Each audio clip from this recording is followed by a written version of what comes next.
In the last journal entry, I confirmed with Crimson that I was clear to turn Henry into a vampire, laughed at his methods for killing the jewelry maker, and then, inspired by his ingenuity, I forced the chef to turn himself into a Caesar salad, by which I mean I made him stab a bunch of knives into himself and bleed out everywhere like a vibrant, sick vinaigrette dressing.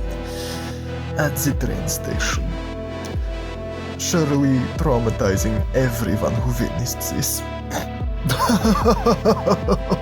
It is good for character development, and a little trauma does the mind and body good. Eventually. Maybe.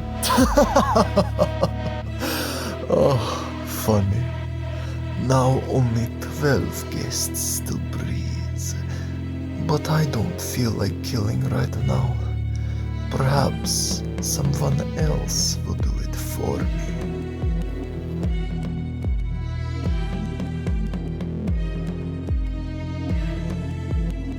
Allow me to tell a tale of jealousy and hatred, rage and regret, animosity and rumors, life and death. The tale of the pianist and the soprano. It is a tale that I had no part in for a change.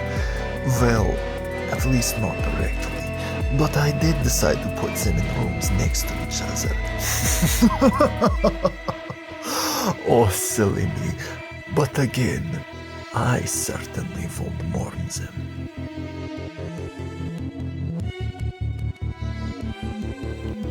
Their names were Abigail and Rosanna, a pianist and a soprano, respectively. I had invited them to perform and to entertain my other guests. They were friends once, but Rosanne's ego became unbearable to deal with, and I agree with Abigail that she was not good enough to be so conceited. For you see, in the case of those musical enemies, I did not invite them into my home because they were the best. No, like most of my current guests, I invited them because they were the worst types of people. I confess that I never had any intention of letting any of them live. Even Henry was expected to die so that he may be my eternal lover. But I digress. The ladies did have talent, and despite their history, I must commend them on their professionalism on the stage. They performed beautifully quite a few times before death claimed his own. Last night, during the twilight hours of Castle Blood Moon.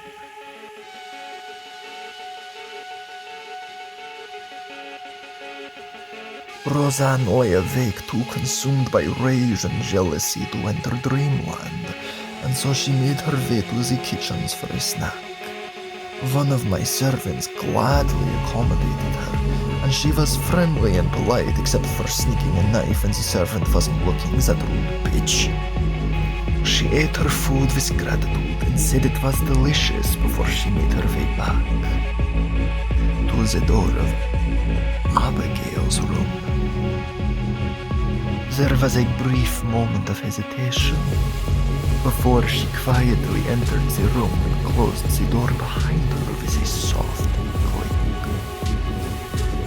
I continued to watch through the mists as she silently crept over to Abigail's bed, raised the knife high, and stabbed it into her face, throat, and chest multiple times, splattering an excessive amount of blood all over the guest room.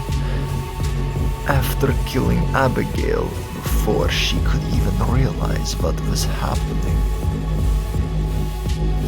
After Rosanne was done mindlessly stabbing the corpse, she then appeared to come to her senses, looked around the room at what she had done, closed her eyes, took a deep breath, and then stabbed the knife deep into the side of her own throat before pulling it all the way through to the other side in one swift motion. A lateral deep cut through the jugular vein, and upon instant brutal death, Her blood spewed forth in majestic harmony to mix post-mortem with the blood of her former friend. Her limp body fell on top of the deceased Abigail, and it almost seemed as though in death they once again shared an embrace. It was truly a beautiful scene to witness, but I am not looking forward to the paperwork, police visit, crisis control, or cleanup.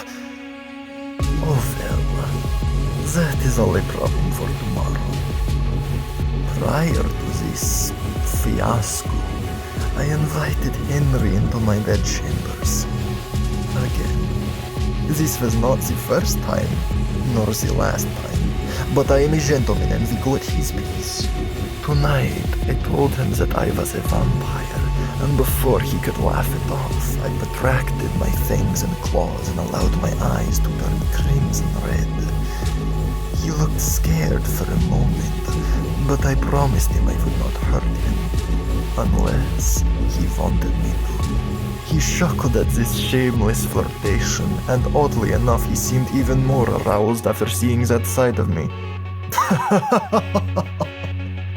No sense of self-preservation in that one, clearly. I no doubt will have much to teach him, if he accepts my offer for me to be eternally his, and for him to be eternally mine. Count Andrei Konstantin Vladesko Vargas.